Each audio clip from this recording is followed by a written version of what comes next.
All right, let's read Rambler number 6 by Samuel Johnson. This is for Saturday, April 7th, 1750. Active in indolence, abroad we roam, in quest of happiness which dwells at home. With vain pursuits, fatigued at length you'll find, no place excludes it from an equal mind. Elphinstone. That man should never suffer his happiness to depend upon external circumstances is one of the chief precepts of the Stoical philosophy. A precept, indeed, which that lofty sect has extended beyond the condition of human life, and in which some of them seem to have comprised an utter exclusion of all corporal pain and pleasure from the regard of attention of a wise man. Such sapientia insensata, as Horace calls the doctrine of another sect, such extravagance of philosophy, can want neither authority nor argument for its confutation. It is overthrown by the experience of every hour, and the powers of nature rise up against it. But we may very properly inquire how near to this exalted state it is in our power to approach, how far we can exempt ourselves from outward influences, and secure to our minds a state of tranquility. For though the boast of absolute independence is ridiculous and vain, yet a mean flexibility to every impulse, and a patient submission to the tyranny of casual troubles, is below the dignity of that mind, which, however depraved or weakened, boasts its derivation from a celestial original, and hopes for an union with infinite goodness and invariable felicity. Unless the soul, to vice a thrall, desert her own original. The necessity of erecting ourselves to some degree of intellectual dignity and of preserving resources of pleasure, which may not be wholly at the mercy of accident, is never more apparent than when we turn our eyes upon those whom fortune has let loose to their own conduct, who, not being chained down by their condition to a regular and stated allotment of their hours, are obliged to find themselves business or diversion, and having nothing within that can entertain or employ them, are compelled to try all the arts of destroying time. The numberless expedients practiced by this class of mortals to alleviate the burthen of life are not less shameful, nor perhaps much less pitiable, than those to which a trader on the edge of bankruptcy is reduced.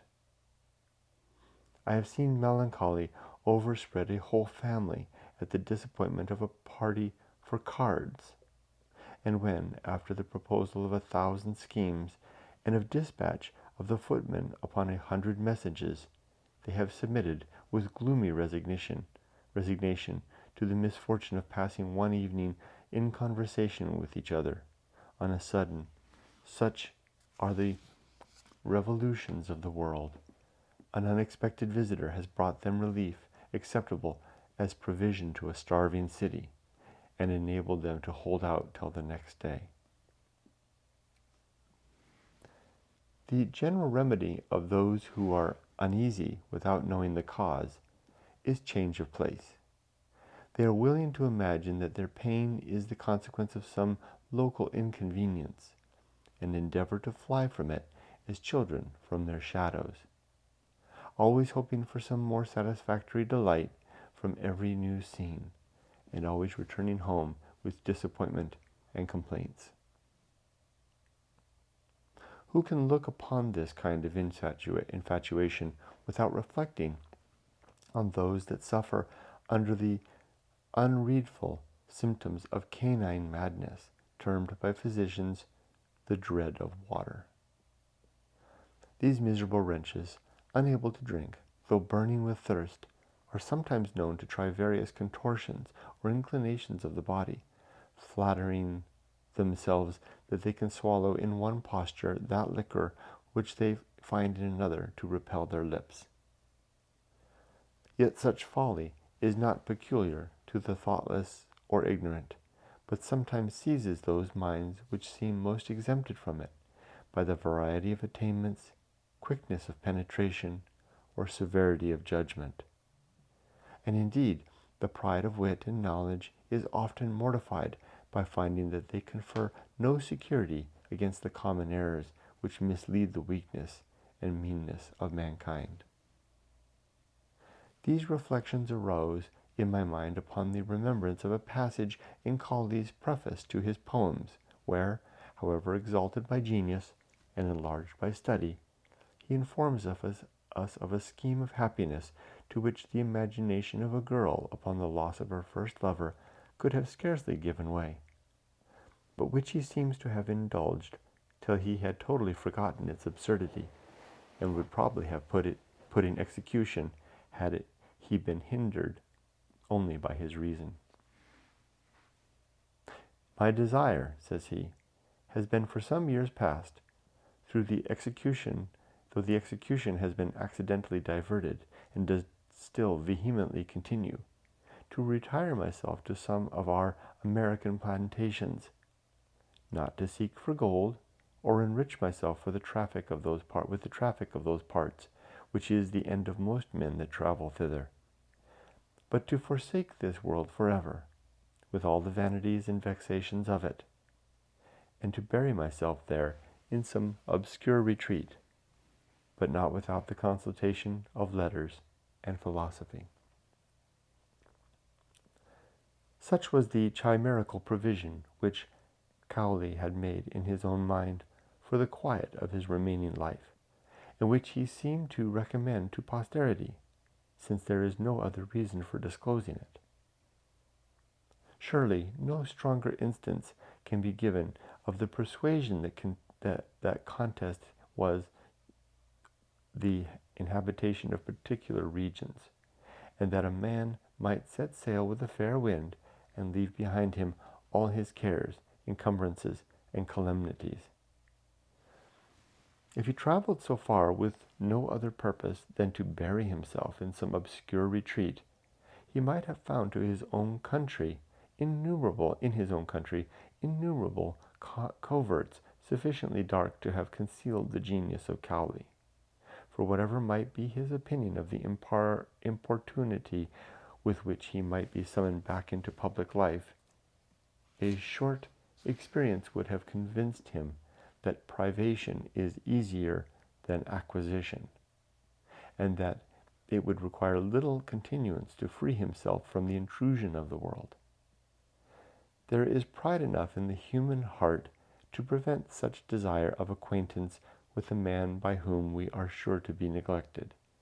However, his reputation for science or virtue may excite our curiosity or esteem, so that the lover of retirement needs not less be afraid lest the respect of strangers should overwhelm him with visits. Even those to whom he has formerly been known will very patiently support his absence, when they have tried a little to live without him, and found new diversions for those moments which his company contributed to exhilarate. It was perhaps ordained by Providence to hinder us from tyrannizing over one another, that no individual should be of such importance as to cause, by his retirement or death, any chasm in the world. And Cowley had conversed but to little purpose with mankind, if he had never remarked how soon the useful friend, the gay companion, and the favored lover, when once they are removed from before the sight, give way to the succession of new objects.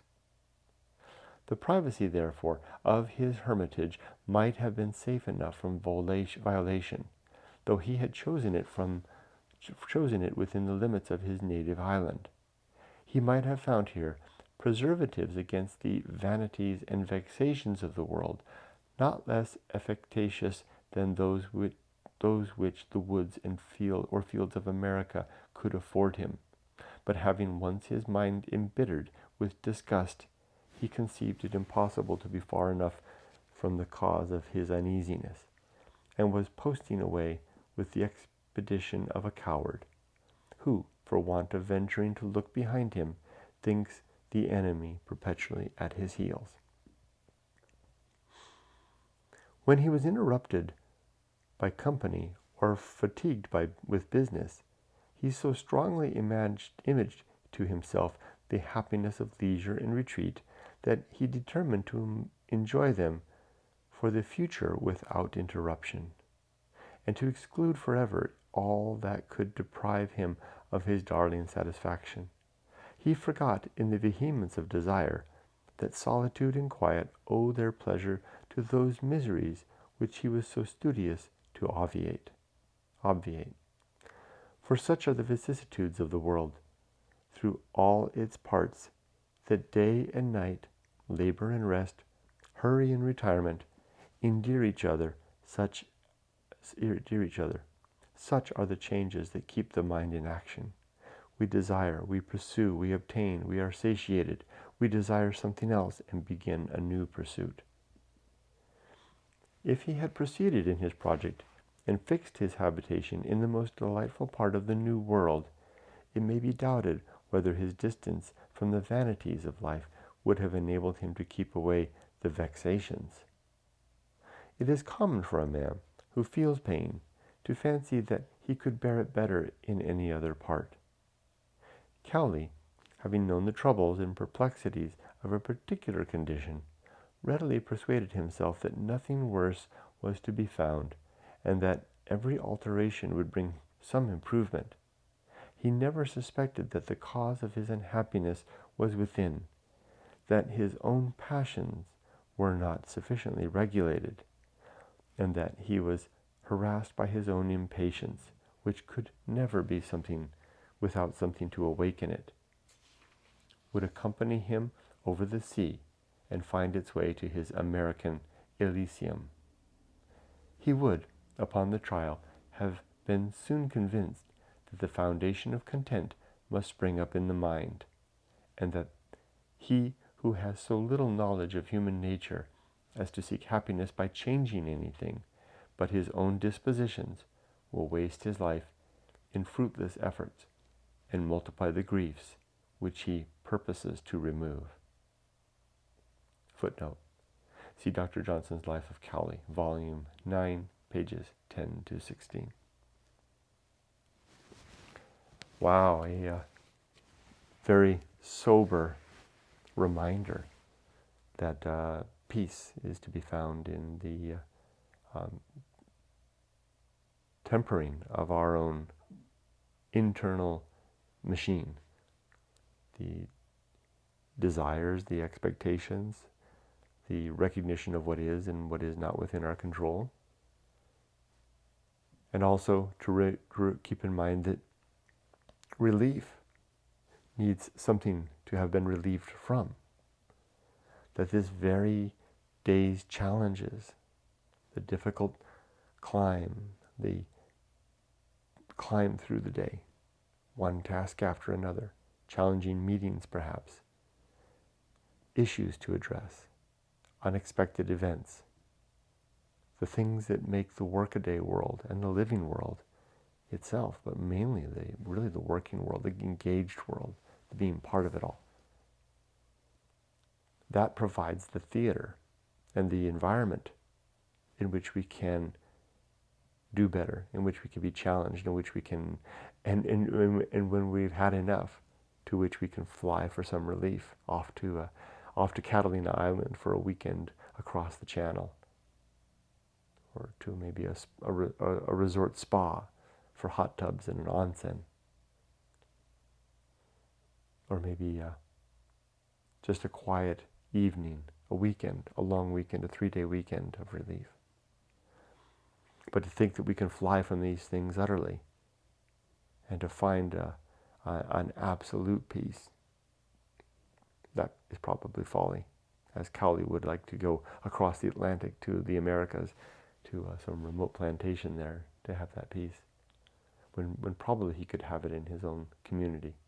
He could probably have it in his own village, his own town, if he simply worked towards the inner man. It was interesting there. Johnson talks about how we think that we have to be far removed because those who would pester us, those our co-workers, our friends, our family will continue to pester us. They'll find us. They could, even if we went to another part of England, in his case, in Cowley's case, they'll still find him. So he has to remove himself to another continent. Not so. If we even make ourselves retreat and close our door, eventually those around us will move on. They'll find new subjects of engagement, gossip, communication, issue. And we'll be left with our same seeming dissatisfaction, which maybe springs from something else. It springs from the lack of effort, the lack of mastery over ourselves, our own stoic nature, our own stoic disposition and engagement. Some interesting words there right at the end, right at the beginning actually. Let's read that first from Elphinson, who was a friend of Dr. Johnson's and was actually the editor of the Scottish edition of this book. He says, this is the start at Rambler 6. Active in indolence, abroad we roam, in quest of happiness which dwells at home. With vain pursuits, fatigued, at length you'll find, no place excludes it from an equal mind. No place excludes it from an equal mind. Vain pursuits, fatigued. So you've tried, vain pursuits you've tried, at length you'll find, no place excludes it, the indolence, no place excludes the indolence from an equal mind. An equal mind, I guess, would be a mind like all others. That's an interesting quote. I might try to find a place for that in Going Alone. Thanks for joining me.